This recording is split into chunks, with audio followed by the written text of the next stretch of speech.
আজকে মেনুগুলো একটু দেখুন সবাই। ফিশ কচুরি, আলুর দম,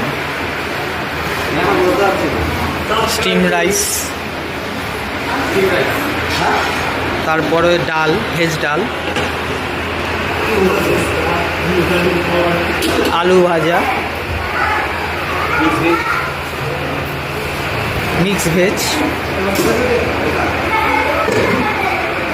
চলে আসলাম পাতুলিতে, স্পেশাল ভেটকি মাছের পাতুরি। ভেটকি মাছের পাতুরি, তোপসে মাছের ফ্রাই, তোপসে মাছের ফ্রাই, ভেটকি মাছের ফিশ ফ্রাই, ফিশ ফ্রাই, ভেটকি মাছের, মাটন খুব ভালো বানিয়েছে, কালার দেখে বোঝা যাচ্ছে। পরে চিকেন, সবার লাস্টে চিকেন। তারপরে ডেজার্টে চলে আসলাম, চাটনি, পাঁপড়, মিষ্টি, চমচম মিষ্টি, আইসক্রিম, তার সাথে পকোড়া ছিল, ভেজ বল, চিকেন পকোড়া।